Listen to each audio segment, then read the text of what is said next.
Hi hello ನಮಸ್ಕಾರ ಸ್ನೇಹಿತರೆ, ಎಲ್ಲರಿಗೂ ಮೂಡನ ಪಡುವಣಕ್ಕೆ ಸ್ವಾಗತ ಸುಸ್ವಾಗತ. ಸ್ನೇಹಿತರೆ, ಮಹಾರಾಷ್ಟ್ರದ ಪ್ರಸಿದ್ಧ ಜ್ಯೋತಿರ್ಲಿಂಗ ಕ್ಷೇತ್ರವಾದ ತ್ರಯಂಬಕೇಶ್ವರದಲ್ಲಿ ಇತ್ತೀಚೆಗೆ ಒಂದು ನಂಬಲಾಗದ ಪವಾಡ ನಡೆದಿದೆ. ಅಲ್ಲಿನ ಹಳೆಯ ಬಾವಿಯನ್ನು ಸ್ವಚ್ಛಗೊಳಿಸುವಾಗ ಅತ್ಯಂತ ಪುರಾತನವಾದ ಮತ್ತು ಅಪರೂಪವಾದ ಶಿವಲಿಂಗವೊಂದು ಪತ್ತೆಯಾಗಿದೆ.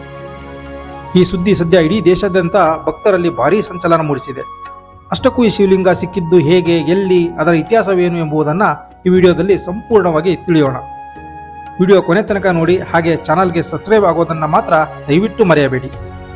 ಗೆಳೆಯರೇ, ಭಾರತದ ಮಣ್ಣಿನಲ್ಲಿ ಎಲ್ಲಿ ನೋಡಿದರಲ್ಲಿ ಇತಿಹಾಸದ ಕುರುಹುಗಳು ಕಾಣಿಸಿಕೊಳ್ಳುತ್ತವೆ. ಈ ನೆಲವನ್ನು ಎಲ್ಲೇ ಅಗೆದರೂ ಬಗೆದರೂ ಅಲ್ಲಿ ಒಂದು ಏನಾದರೂ ಮಾಹಿತಿ ಸಿಗುತ್ತಲೇ ಇರುತ್ತದೆ.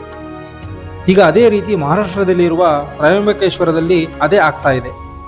ನಮ್ಮ ದೇಶದಲ್ಲಿರುವ 12 ಜ್ಯೋತಿರ್ಲಿಂಗಗಳಲ್ಲಿ ಒಂದಾದ ಮತ್ತು ದಕ್ಷಿಣದ ಗಂಗೆ ಎಂದೇ ಕರೆಸಿಕೊಳ್ಳುವ ಗೋದಾವರಿಗೆ ಜನ್ಮ ಕೊಟ್ಟಿರುವ ತ್ರಯಂಬಕೇಶ್ವರದಲ್ಲಿ ಒಂದು ವಿಚಿತ್ರ ಘಟನೆ ಒಂದು ಸಂಭವಿಸಿದೆ. ಅದು ನಮ್ಮ ಜನರನ್ನ ಬೆರಗುಗೊಳಿಸ್ತಾ ಇದೆ. ಹಾಗೆ ಆರ್ಕಿಯಾಲಜಿ ಅಧಿಕಾರಿಗಳಿಗೆ ಮತ್ತೆ ಕೆಲಸ ಸಿಕ್ಕಂತಾಗಿದೆ. ಯಾಕಂದ್ರೆ ಇಷ್ಟು ವರ್ಷಗಳಿಂದ ಕಾಣದ ಶಿವಲಿಂಗವೊಂದು ಪತ್ತೆಯಾಗಿದೆ. ಅದು ಕೂಡ ದೇವಾಲಯದಲ್ಲಿ ದೇವರ ಪೂಜೆ ಮತ್ತು ಅಭಿಷೇಕದ ಕೆಲಸಗಳಿಗೆ ಬಳಕೆಯಾಗ್ತಿರುವ ಬಾವಿಯ ನೀರಿನ ಒಳಗೆ. ಈ ಹಿಂದೆ ಸಾಕಷ್ಟು ಬಾರಿ ಆ ಬಾವಿಯನ್ನು ಸ್ವಚ್ಛಗೊಳಿಸಿದಾಗಲೂ ಕೂಡ ಈ ಶಿವಲಿಂಗ ಗೋಚರಿಸಿರಲಿಲ್ಲ. ಆದರೆ ಅದು ಈಗ ಕಾಣಿಸ್ತಾ ಇದ್ದು ಅದರ ಹಿಂದಿನ ಕಥೆಯನ್ನು ಹುಡುಕುವುದರಲ್ಲಿ ಎಲ್ಲರೂ ಬ್ಯುಸಿಯಾಗಿ ಬಿಟ್ಟಿದ್ದಾರೆ. ಅದರಲ್ಲೂ ತ್ರಯಂಬಕೇಶ್ವರನನ್ನೇ ಹೋಲುವಂಥ ಶಿವಲಿಂಗ ಪತ್ತೆಯಾಗಿರೋದು ಹೇಗೆ ಎಂದು ಕುತೂಹಲ ಎಲ್ಲರನ್ನೂ ಕಾಡ್ತಾ ಇದೆ.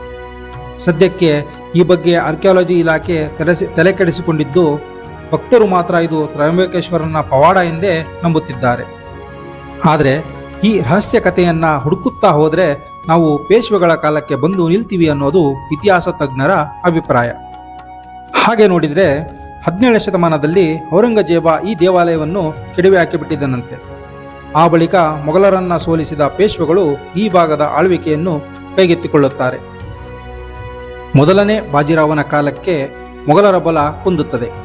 ಆ ಬಳಿಕ ದೇಶದಲ್ಲಿನ ಸಾಕಷ್ಟು ದೇವಾಲಯಗಳ ಪುನರುಜ್ಜೀವನ ನಡೆಸಲಾಗುತ್ತದೆ. ಹಾಗೆ ಜೀರ್ಣೋದ್ಧಾರಗೊಂಡಂತಹ ದೇವಾಲಯಗಳ ಪಟ್ಟಿಯಲ್ಲಿ ಈ ತ್ರಯಂಬಕೇಶ್ವರ ಕೂಡ ಇದೆ. ಅವತ್ತಿಗೆ ಈ ದೇವಸ್ಥಾನವನ್ನು ಮತ್ತೆ ಸಂಪೂರ್ಣವಾಗಿ ನಿರ್ಮಿಸಲಾಗಿತ್ತು. 1755ರಲ್ಲಿ ಬಾಲಾಜಿ ಬಾಜಿರಾವನ ಕಾಲದಲ್ಲಿ ಈ ದೇವಾಲಯದ ಮರುನಿರ್ಮಾಣದ ಕಾರ್ಯ ಆರಂಭವಾಯಿತು. ಆ ಬಳಿಕ 5 ದಶಕಗಳ ಪರಿಶ್ರಮದ ನಂತರ ಸಂಪೂರ್ಣಗೊಳಿಸಲಾಯಿತು. ಹೀಗಾಗಿ ನಾವು ತ್ರಯಂಬಕೇಶ್ವರದಲ್ಲಿ ಈಗ ನೋಡುವ ದೇವಾಲಯಕ್ಕೆ 250 ವರ್ಷದಷ್ಟು ಇತಿಹಾಸ ಇದೆ ಅನ್ನೋದು ಇದರಿಂದ ಗೊತ್ತಾಗುತ್ತದೆ.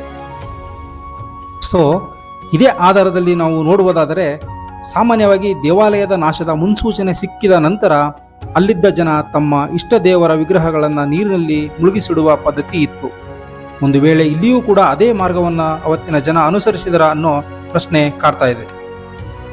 ಯಾಕಂದರೆ 1690ರಲ್ಲಿ ಔರಂಗಜೇಬನ ಕಾಲದಲ್ಲಿ ಈ ತ್ರಯಂಬಕೇಶ್ವರನ ದೇವಾಲಯವನ್ನು ಸಂಪೂರ್ಣವಾಗಿ ಕೆಡವಲಾಗಿತ್ತಂತೆ. ಆ ಸಂದರ್ಭದಲ್ಲಿ ಯಾರಾದರೂ ಅಲ್ಲಿನ ಶಿವಲಿಂಗವನ್ನು ಈ ಬಾವಿಯಲ್ಲಿ ಬಚ್ಚಿಟ್ಟಿರುವ ಸಾಧ್ಯತೆಗಳು ಇರುತ್ತೆ ಅಂತ ಹೇಳಲಾಗ್ತಾ ಇದೆ. ಹಾಗೆಯೇ ಶಿವಲಿಂಗದ ಮೇಲೆ ವರ್ಷಗಳಿಂದ ಮಣ್ಣು ಕೂತಿದ್ದ ಕಾರಣ ಇಷ್ಟು ವರ್ಷಗಳ ಕಾಲ ಗೋಚರಿಸಿರಲಿಲ್ಲ.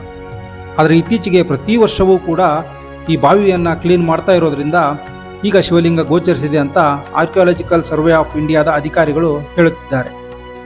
ಇನ್ನು ಈ ಶಿವಲಿಂಗ ಸಿಕ್ಕ ಬಾವಿಯನ್ನು ಅಮೃತಕುಂಡ ಎಂದು ಕರೆಯುತ್ತಾರೆ.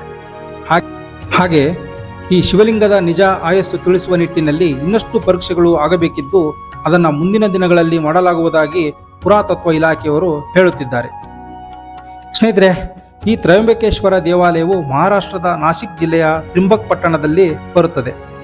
ಇದು ನಾಸಿಕ್ ನಗರದಿಂದ 28 ಕಿಲೋಮೀಟರ್ ದೂರದಲ್ಲಿ ಗೋದಾವರಿ ನದಿಯ ಉಗಮ ಸ್ಥಾನದ ಬಳಿಯಲ್ಲಿದೆ. ನಮ್ಮ ಬೆಂಗಳೂರಿನಿಂದ ಇಲ್ಲಿಗೆ ಸುಮಾರು 1050 ಕಿಲೋಮೀಟರ್ ಆಗುತ್ತದೆ. ಇಲ್ಲಿಗೆ ಹತ್ತಿರದ ವಿಮಾನ ನಿಲ್ದಾಣವೆಂದರೆ ಅದು ನಾಸಿಕ್ ನಗರದ ವಿಮಾನ ನಿಲ್ದಾಣವಾಗಿದೆ. ಹಾಗೆ ಹತ್ತಿರದ ರೈಲ್ವೆ ನಿಲ್ದಾಣ ಕೂಡ ನಾಸಿಕ್ ನಗರದಲ್ಲೇ ಇದೆ. ಹಾಗೆ ತ್ರಯಂಬಕೇಶ್ವರ್ಗೆ ಬಸ್ನ ಸೌಲಭ್ಯ ಕೂಡ ಇದೆ. ಓಕೆ ಸ್ನೇಹಿತರೆ, ತ್ರಯಂಬಕೇಶ್ವರದಲ್ಲಿ ಸಿಕ್ಕ ಈ ಪುರಾತನ ಶಿವಲಿಂಗದ ಬಗ್ಗೆ ನಿಮ್ಮ ಅಭಿಪ್ರಾಯವೇನು ಅನ್ನೋದನ್ನು ದಯವಿಟ್ಟು ಕಮೆಂಟ್ ಮಾಡಿ ತಿಳಿಸಿ. ವಿಡಿಯೋ ಇಷ್ಟ ಆಗಿದ್ದರೆ ಲೈಕ್ ಮಾಡಿ. ಮತ್ತೊಂದು ರೋಚಕ ವಿಷಯದೊಂದಿಗೆ ಸಿಗೋಣ. ಧನ್ಯವಾದಗಳು. ಹರ ಹರ ಮಹಾದೇವ.